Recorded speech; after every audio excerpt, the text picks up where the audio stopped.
We're back. What's up, everybody? Benja Welldone coming at you live on this beautiful Corona-free day. Today is Monday, May the 25th at 5:43 in the morning. How are you doing? So, magic, music, and comedy. Man, what can I say about that? Well, here's the thing. I had an interesting conversation with somebody the other day, and I thought it was so interesting. I just figured I'd do like a thought experiment and just bring it up so you guys, the listeners, right, can think about this. And if you don't want to, you can turn it off now. That's fine. But I think it's pretty interesting, so stick along.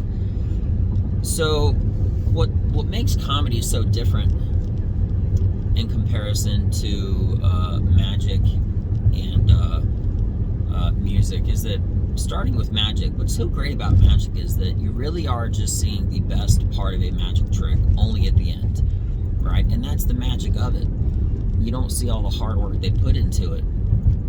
But the thing is, they can essentially do it completely in the shadows. They can just do stuff without an audience, and they can get better at it, right? In music, you typically work on it with someone else, okay? Whether it's in a band or someone works with your lyrics, or if you're singing or something like that. It's kind of inconsequential if you have a beautiful voice, because regardless of whatever you sing, it's going to sound great. I mean, you've heard about musicians coming up with whole albums in the studio, and they know what sound they have and what sound they like. And when they release it to the public might be like, oh, I like songs 1, 2, 4, and 8, right? They come up with a whole album essentially by themselves. Well, here's the thing. How much better do you think their music would be, hypothetically? And this is just, it's not really a possibility as far as music goes, realistically. But how much better do you think it would be if these musicians came up with songs and they were working on them before they knew it was a bad song to keep working on in front of a crowd? So now you got magic, where they work on everything with nobody. All right, music, where they work on everything almost with nobody, and there's some little people-to-people interaction, you know, being like, hey, I think we need to make this bass a little bit harder, you know. And then there's comedy. You do it 100% with other people, and the song, so to speak, does not progress at all until I get verification. Now, it's interesting, verification from the listener, you know, because unlike magic, there's so much space and minutes and seconds that aren't being done anything impressive at all, except until the end of a magic trick, you know. And it's so funny because maybe a comedian will come out with a special. You don't see how bad and awful it was leading up to that point, okay? But the difference is, if a magician comes out with like a string of tricks, okay, the whole time they haven't been necessarily getting verification that their trick works before they do it, because they can work on that card trick 1,000, 10,000 times, whatever, etc.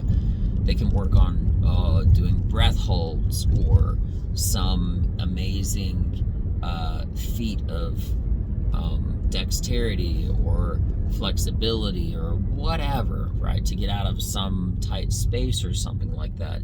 And they can use all that practice, hours, minutes, seconds, days, etc., weeks, whatever, you name it, months, in the shadows, right? But in comedy, every single step of progression that you make has to be made in front of people that think you are the least funniest person ever, followed by, hey, that person is actually not that bad, and then it leads to, that was some funny shit. It's such a weird thing, because like, I try to develop all my material in a lot of ways in the most magical way possible, and I do that, you know, I've mentioned this before, in the shadows, so to speak, not literally, but I develop everything off stage, because when I'm on stage, if you've heard me say a joke or something like that 10 times, and the first time wasn't funny, and the second time, you already know the misdirection of where I'm going. You already know the end of the story. I just got to keep working on it through other people. I only have one opportunity to have a first time reaction, a first impression for everybody that I talk to, for everybody I do a joke at, right? And my jokes aren't really jokes, they're actually stories. And I try those stories. When I mean everywhere, I literally mean everywhere I go. If I'm at a gas pump for a couple minutes, I'll try one sentence, two sentences, 1 minute, whatever I can get. The checkout line. I'll go to a park. No, I don't really go to parks. No, but I'll give you an example, right? I will go to the mall. I will go to bus stations. I develop everything off stage. When I get on stage, it is absolute fire. It is greatness. It is excellence at your finest, and I'm killing it, right? And that's been such a great tool. And this whole Corona pandemic period, it really taught me. I'm sorry, the road is a little loud. This whole Corona pandemic period really taught me how to get better in a different way, and in a way that other people not just aren't doing it, but a way that's better than everybody else.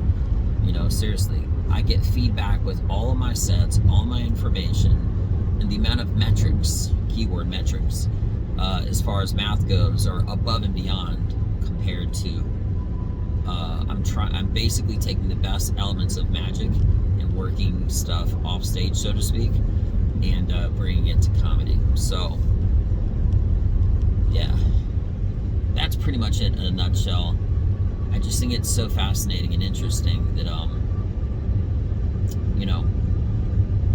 there is an art form called magic where you do tricks, and you can do them relatively, and maybe even physically, literally, in complete darkness. If you're escaping in a tight space, or you're doing a card trick or whatever, and when it's finally done, you take it out and you say, "Hey, I have something really great I want to show you," and it's really impressive. But leading up to that, there's a lot of silence. There's a lot of unimpressiveness. You know what I mean?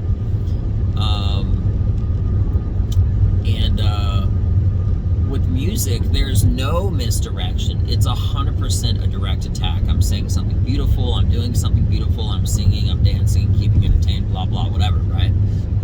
So you got magic with misdirection, and if it's like a direct way of showing you how amazing something is, and you know what is going to be revealed, like somebody says, "I'm going to pull this out of a hat, and a sword out of a hat," it has to be such a long sword that it's above and beyond your potential expectation to be impressed, right? So you can kind of attack like the misdirection and the entertainment aspect, so to speak, and the amazement aspect in a couple different ways. Indirectly, say I'm looking over here and then something comes over there, you know what I mean, with magic, or the direct attack, which is, I'm going to make this whole building disappear. And what I don't tell you is that I'm going to make something else appear in replace of it, like a different building or something, whatever. But you have none of that misdirection. It's just an onslaught, so to speak, really, of beautiful sounds with music. But comedy is the complete opposite of all the above. You have to work on everything in front of everybody. You have to go through having it be really bad on all the working phases of it, looking not funny and stuff like that, which I don't care about, but the interesting thing is that it is interesting. It's interesting that out of all of these, unlike magic, I have to work on it in public, right? And interestingly enough, also, instead of unlike magic, where it's completely quiet or unimpressive until the very end, I have to be impressive the whole way leading up to the big reveal, the big joke at the end of whatever thing that I'm talking about. It's just, if you all lay it all on a table, on paper, depending on the individual, right, you could make an argument.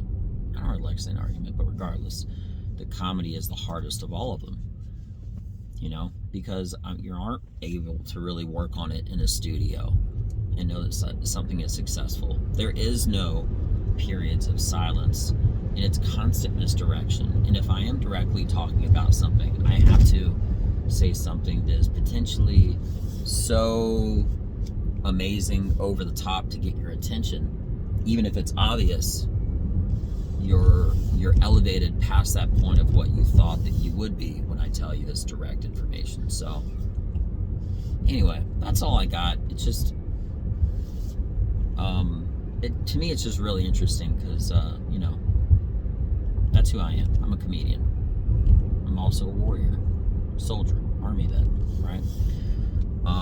Amongst other things. And right now I'm rolling into the gym to start some, I should start calling it submission wrestling, because no one ever really heard of what the jujitsu is, Anyway, so with that being mentioned, I'm Benja Welldone. Y'all have a beautiful day. And I think there is one more thing to say.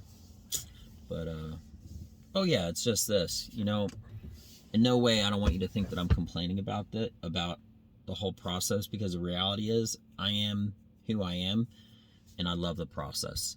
I love the process of the jiu-jitsu when I'm working on any aspect of the martial arts. I love the process of comedy, everything from coming up with a joke, writing it, trying it out, and the biggest payoff is always at the end when I say it and I finally get it right, and I say it to somebody new and they think, wow, he got it right the first time. And that's the biggest magic of it all. Just think about it like this.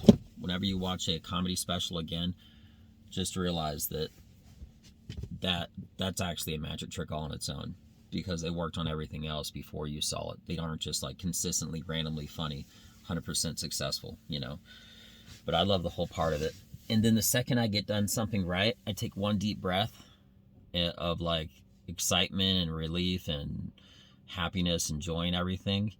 And the next breath after that, I literally inhale my next idea of work. And the process starts all over again from zero, having to talk with people and having it not be funny, and then working it to funny again, and over and over and over again. So, but yeah, I love the process. I love everything about it. So it's just really interesting to me, but that's just me. Anyway, with that being mentioned, I hope everybody has a beautiful day. I'm Benja Welldone.